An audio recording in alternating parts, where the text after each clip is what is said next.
So, let's start. This is for the sign of water sign, Cancer, Scorpio, and Pisces. General reading to, guys. If you want to book a personal reading dun sa aming Facebook page, Madam P, hanggang August 2025 na lang po ako entertain ng personal reading kasi medyo magpapaka-busy muna ako sa ibang business namin po. So, medyo hanggang August 2025 lang po ako mag-entertain ng personal reading. Let's start. This is for water sign. Doon na lang kayo mag-inquire sa pinaka-Facebook page namin. The Hierophant, ayan, ang dami mong lesson na natutunan ngayon. The Devil and the Knight of Wands. Well, I can see a person na nagmamanipulate sa'yo. Cancer, Scorpio, and Pisces.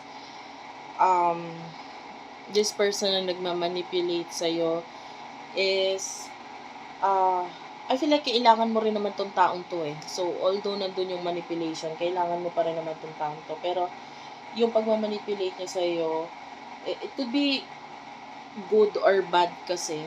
Yan, good in a way na parang namamanipulate ka niya kasi nakikinabang din siya doon. And at the same time, nagkakaroon din naman ng kumbaga boundary sa mga bagay na hindi talaga makakabuti para sa'yo. So, itong taong to, nandyan siya to help you na as much as possible maging okay ka. No, kasi sometimes masyado kang may mga decision ka rin sa buhay na hindi nakakatulong para sa'yo. So, itong tulong nitong taong to is somehow para maging boundary dun sa mga bagay na yan. And, by the way, para dito sa recorded video, naka-live ako sa TikTok ha. So, be sure naka-follow kayo sa aming TikTok, Unitri, UNITRI. Thank you sa mga nag-heart dyan sa ating live. May mga times hindi ako nakakapagbasa ng comments ha, lalo na pag nagko-concentrate ako dito sa reading. So, the person that you're dealing with, water sign, this person, willing naman siyang ibigay lahat ng sa'yo. And nakakita tayo ng person who really supports you sa kung ano yung mga bagay na gusto mo. No? Pero, ito medyo nagiging maingat siya sa mga other connections sa buhay mo. Nakakita tayo dito ng insecurities sa kanya na nagiging dahilan para gawin niya yon. And you do have the moon. Tsaka malakas ang emotions nitong taong ito sa'yo. Malakas ang pakiramdam niya. So, talaga nagiging maingat lang siya pagdating sa sa mga kakonect mo lalo sa online.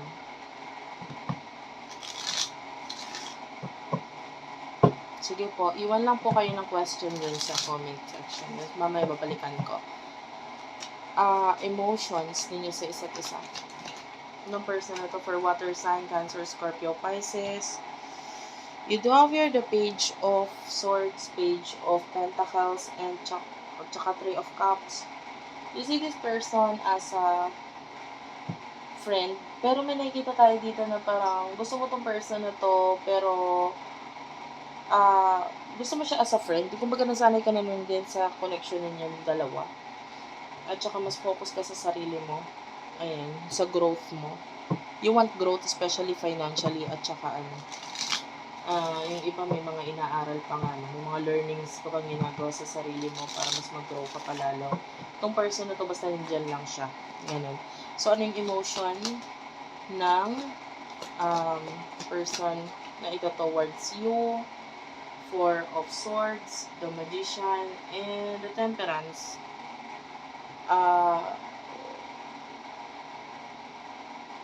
Ace of Cups. Mahal ka na itong taong to. Sobra, actually. Kaya nasasaktan siya. Hindi naman kasi siya masasaktan kung hindi ka niya ganun kamahal. Kung baliwala ka lang sa kanya, mahal ka niya. And the Temperance, willing to wait siya kung kailan mo siya kailangan. Pero may times na napapagod din siya kasi parang feeling niya, pinagsisiksikan niya yung sarili niya sa'yo kahit ang totoo. Parang siya naman yung taong talagang feeling niya nagmamahal talaga sa'yo. Tapos parang feeling niya option lang siya para sa'yo. Masakit yun eh. Actually, nararamdaman ko yung sakit ngayon. Nasaktan talaga din ako. The Magician, wait lang sa mga nagke-question sa live, guys. After nitong reading na to, entertain tayo ng question yan. So, the Magician is showing to me as, hindi lang niya pinapakita sa'yo kung ano yung nararamdaman niya talaga na pain and sufferings, pero nandun yung nagsasuffer talaga siya. Kasi mahal ka niya, the Ace of Cups. Thank you sa mga nag-heart, guys. So, in the future, Seven of Swords, the Hermit, for water sign, Page of Cups, King of Cups, and in the future for you, water sign, the Hermit, Seven of, medyo nakakairita lang pagdating sa usaping home, house, ganyan. May mga issues dyan, may mga times na maiinis ka dito sa mga tao sa paligid mo, sa mga, lalo sa bahay mo, sa bahay ninyo. Kasi, or workplace, yan, pwede rin. Kasi pwedeng may mga taong maiinis ka sa presensya nila, na itong mga taong to, bato, ano mo talaga, water sign, you are very emotional, pero hindi mo maiwasan talaga na kim-kim ng sama ng loob dito sa particular person na to, lalo na sa future, no? Dahil sa mga sasabihin niya sa'yo. And the King of Cups and the Page of Cups, itong person na kakonect mo, wala akong nakitang energy dito sa'yo papunta sa kanya. Mas nakita natin sa kanya, fully devoted itong taong ito sa'yo. Hindi niya kaya nang wala ka. Ikaw yung nagpapatakbo ng buhay niya, isip niya, etc. And malaking bagay ka para sa kanya na parang hindi kita kayang mawala. Ikaw yung kailangan ko. Mas nagmo-move yung buhay ko pag nandyan ka. So, hindi ka lang niya basta mahal, kailangan ka rin niya. Okay, yun yung nakikita natin dito sa person. Ayan, lalo na with the Six of Pentacles, malaki na itutulong mo dito sa person. Medyo hindi mo yun nanonotice kasi yung iba sa inyo wala kang pakialam doon. Pero, may emotions ka ba talaga dito sa taong to? Ganun yung energy. Kasi mas nakukuha ko yung emotions na sa kanya Ikaw parang ang emotion mo sarili mo Pero okay lang yun. That is part of life. Ganon. So, I will end the reading here. Thank you very much. Pupunta na ako sa live para dun sa mga nag-a-ask ng question. So, sa mga nandito sa makakanood ng video na to, hopefully nakalike ko dun sa aming Facebook page. Maraming salamat po.